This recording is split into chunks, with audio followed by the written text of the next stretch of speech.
Dévotion journalière. La foi apostolique. Référence biblique, Actes chapitre 15 versets 36 à 41, chapitre 16 versets 1 à 40.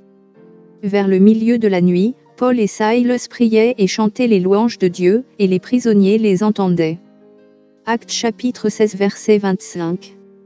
Pendant la guerre civile d'Amérique, la guerre de sécession, tandis que l'obscurité s'abattait sur la nuit précédant la bataille de Stones River, un groupe de l'armée unie commença à jouer doucement la chanson « Oh, douce maison ». Après un certain temps, une autre fédération de soldats commença à jouer aussi, puis un autre régiment a rejoint le groupe, puis encore un autre, jusqu'à ce que tous les groupes des deux camps du conflit jouent ensemble. Les soldats étaient silencieux, se demandant probablement s'ils reverraient encore leur maison. Alors que les accents de la chanson « Oh, douce maison » commençaient à s'estomper dans l'obscurité, les cœurs des soldats furent touchés et ils se rappelèrent la cause pour laquelle ils se battaient, leur maison. La musique a un pouvoir merveilleux. Elle peut calmer un petit bébé pour le faire endormir. Elle peut encourager les personnes désespérées à lancer un cri pour la bataille. Elle peut réconforter au chevet d'un enfant de Dieu mourant.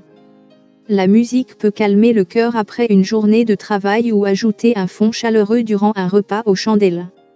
Elle peut nous amener à nous humilier lorsque nous nous souvenons du prix énorme payé pour la liberté, et nous inciter à louer lorsque nous considérons ce prix versé pour notre délivrance spirituelle. Bien que les avantages de la musique soient incontestables, il n'est pas toujours facile de chanter. En période d'épreuve, de douleur ou de crise, il peut sembler impossible de faire entendre notre voix.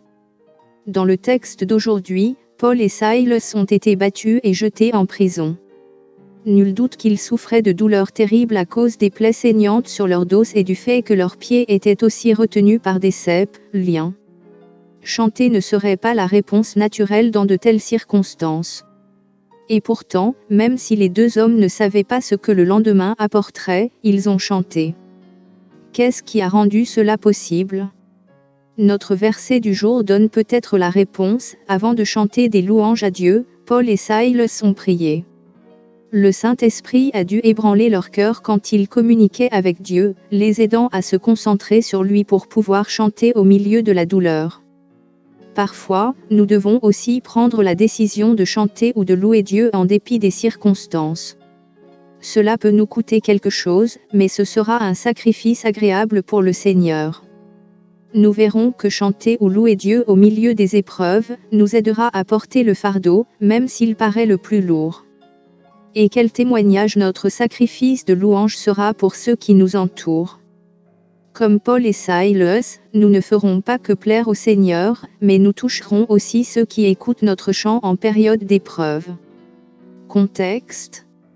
Cette partie du texte décrit le début du deuxième voyage missionnaire de Paul et la propagation du christianisme vers le nord et l'ouest depuis sa base d'Antioche en Syrie. Dans le premier verset de notre texte, Actes chapitre 15 verset 36, Paul proposa à Barnabas qu'ils visitent des endroits où ils avaient implanté des églises lors de leur précédent voyage missionnaire. Une des significations du mot visiter est vérifier, examiner. Cela indique le désir de Paul de vérifier le bien-être de ses nouveaux croyants et de nourrir leur foi. Actes chapitre 15, versets 36 à 41 rapporte qu'une dispute a éclaté entre Paul et Barnabas. Jean surnommé Marc les avait quittés au cours de leur premier voyage missionnaire et, à présent, les deux hommes se demandèrent s'il était convenable de le prendre avec eux lors de ce second voyage. La Bible n'a pas du tout essayé de dissimuler cette polémique, elle montre plutôt que les chrétiens agissent de manière très humaine.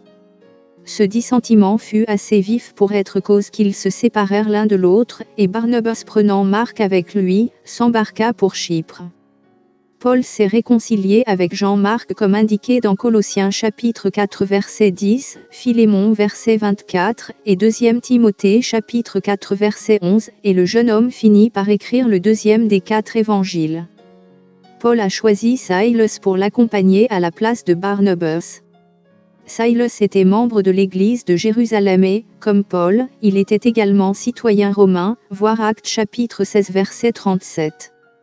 c'est lors de ce deuxième voyage, dans la ville de Lystre, que Paul rencontre Timothée. Lystre était l'endroit où la foule avait tenté de couronner Paul et Barnabas en tant que des dieux lors de leur premier voyage missionnaire.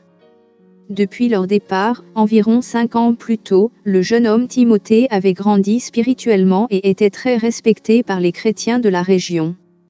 Le père de Timothée étant grec, Paul a fait circoncire Timothée, non pas parce que c'était une exigence chrétienne, mais pour pouvoir entrer et prêcher dans les synagogues juives. Le passage de « il » au verset 8 à « nous » au verset 10 signifie probablement que Luc s'est joint aux missionnaires à Troas. Luc était un gentil originaire d'Antioche. Il était très instruit en littérature et en sciences grecques et était médecin de profession. Il devint un ami proche et un compagnon de voyage de Paul, devenant peut-être son médecin personnel. Les versets 9 à 12 décrivent le célèbre appel macédonien, le plaidoyer, passe en Macédoine, secours-nous. Philippe était une colonie romaine et la plus grande ville de la région de Macédoine. Là-bas, l'équipe missionnaire a d'abord rencontré un groupe de femmes juives au bord de la rivière. Cela pourrait indiquer que la communauté juive de Philippe était peu nombreuse, car elle n'adorait pas dans une synagogue. Il devait y avoir au moins 10 juifs dans une ville avant de pouvoir y construire une synagogue. Lydie, verset 14, fut l'une des premières converties et son foyer a suivi son exemple. Il s'agissait probablement de serviteurs plutôt que d'enfants. C'était sûrement une femme riche et influente, car le drap violet qu'elle portait était un produit coûteux et luxueux. Les colorants utilisés pour la fabrication du pourpre étaient rares et très appréciés. La première opposition à Philippe s'est faite par l'intermédiaire d'une servante possédée par un démon. Paul a ordonné à l'esprit pervers de quitter la servante et, lorsque les maîtres de la jeune femme ont compris que leurs gains financiers n'étaient plus d'actualité, ils traînèrent Paul et Silas devant les magistrats, prêteurs romains. Dans l'Empire romain, il y avait 2 ensembles de lois très différents, l'un pour les citoyens de l'Empire romain et l'autre pour ceux qui n'étaient pas citoyens. Les citoyens romains avaient des droits civils spécifiques qui étaient protégés avec rigueur. Les non-citoyens n'avaient pas de droits civils et étaient soumis aux caprices de l'Assemblée et des magistrats. Les habitants de Philippe pensaient que Paul et Barnabas n'étaient pas des citoyens romains et étaient offensés par le fait que ces hommes, manifestement juifs, harcelaient les citoyens romains avec leur étrange religion d'un Seigneur crucifié. Les magistrats se sentaient également libres d'abuser de Paul et de Silas pour la même raison. Les versets 16 à 34 montrent l'incarcération de Paul et Silas et la conversion miraculeuse du geôlier philippin. Le cachot dans lequel les 2 hommes étaient enfermés était probablement un trou souterrain obscur au-dessous de la maison du geôlier, car il les avait fait entrer dans sa propre maison après le tremblement de terre, voir le verset 34. Lorsque le tremblement de terre le réveilla, il entra dans la prison et trouva les portes ouvertes. L'ombre de sa silhouette aurait alors été visible à l'entrée et ainsi, Paul et Silas ont pu le voir tirer son épée et s'apprêter à se tuer plutôt que de faire face à la réalité de celui qui a permis aux prisonniers de s'échapper. Au verset 37, Paul affirma ses droits en tant que citoyen romain. La raison pour laquelle Paul a attendu pour divulguer sa citoyenneté n'est pas connue, mais il doit avoir été conduit par l'Esprit, étant donné que c'est à travers la souffrance de Paul et Silas en prison que le geôlier et sa famille ont été sauvés. Regardez de plus près. 1. D'après Actes chapitre 16 verset 2, quel rapport les frères de Lystre ont-ils fait sur Timothée? 2. Les paroles de la servante possédée par le démon étaient vraies. Pourquoi pensez-vous que ce qu'elle a dit a tant dérangé Paul? 3. Paul a reçu des instructions du Saint-Esprit sous la forme d'une vision d'un homme de Macédoine. De quelles autres manières l'Esprit donne-t-il une direction?